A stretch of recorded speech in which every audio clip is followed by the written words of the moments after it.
प्रतीक दिल्ली में joint family के साथ रहता था, लेकिन जॉब की वजह से अपनी माँ के साथ दूसरे शहर में शिफ्ट हो जाता है, जहाँ उसकी प्रीति के साथ लव मैरिज हो जाती है, जिस पर बहू को नापसंद करते हुए उसकी माँ पूरा समय प्रीति को परेशान करने के तरीके निकालती रहती है।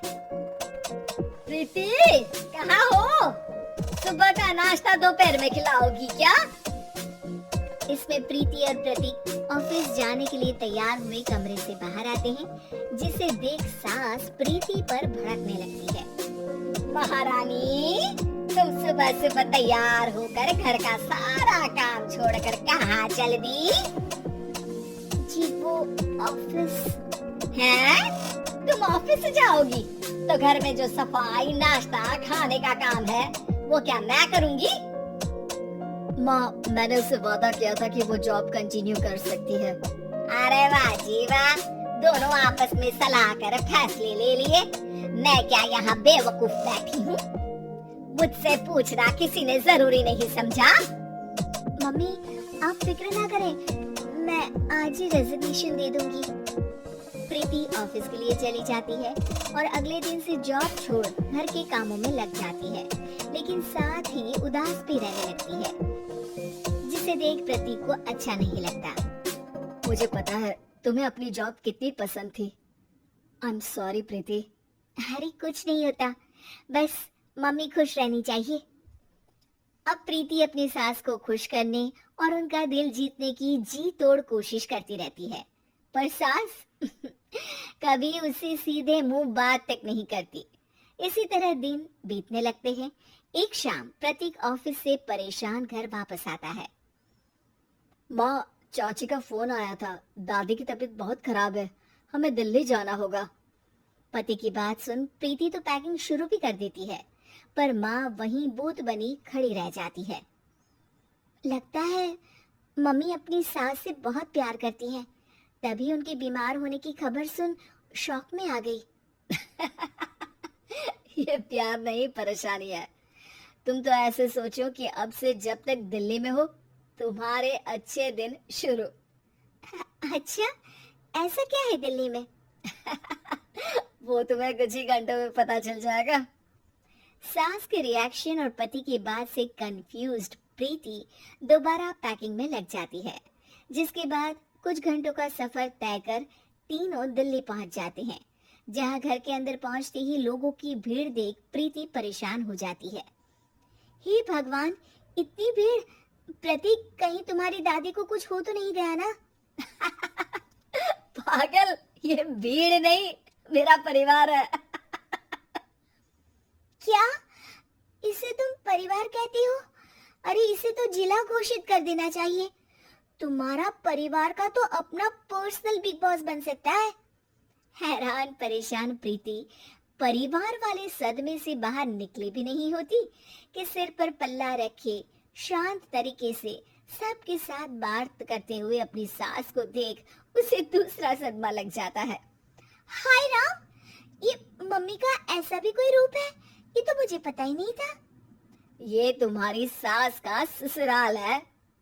तभी प्रतीक की बहन बोल पड़ती है, यहाँ आपको ऐसी ऐसी चीजें देखने मिलेंगी जो सपने में भी सोची नहीं होंगी।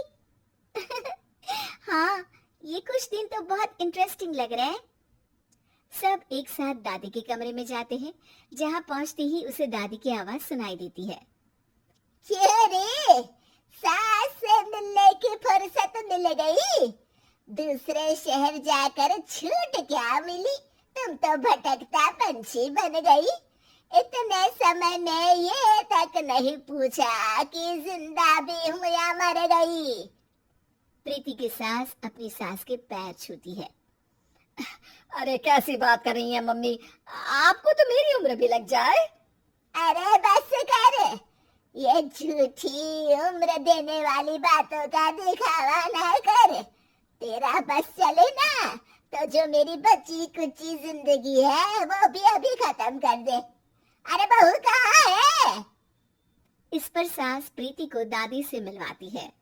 दादी प्रीति को बहुत प्यार देती है। क्यों बहू, तेरी ये सास परेशान तो नहीं करती ना? अगर करती है तो अभी बता दे, मैं इसकी क्लास लगा दूंगी। अरे कैसी बात कर रही है माँ जी, भला मैं क्यों किसी को परेशान करूंगी। प्रीति अपनी सास का ये रूप एंजॉय कर ही रही होती है कि तभी चाची वहां आकर प्रीति को अपने साथ ले जाती है।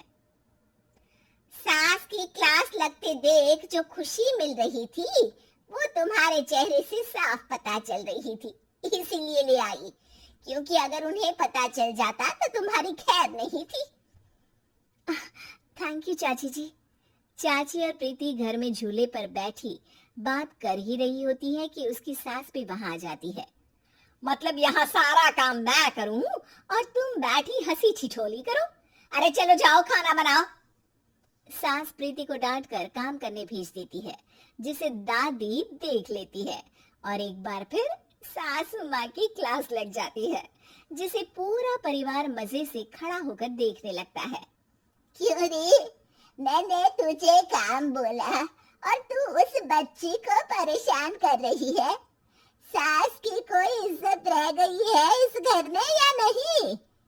यहाँ खुद की सास होते हुए भी ज्यादा बड़ी बन रही है। अब नहीं मम्मी जी, मैं तो बस थोड़ी मदद के लिए बोल रही थी। सास रसोई में जाकर काम करने लगती है और दादी प्रीति को लेकर वहां से चली जाती हैं। इसी तरह एक हफ्ता बीत जाता है, जिसमें दादी अपनी बहू को डर, इज्जत और प्यार का फर्क समझाती रहती है और प्रीति उसका मजा लेती है। वापस जाते हुए दादी प्रीति और उसकी सास दोनों को अपने पास बुलाती है।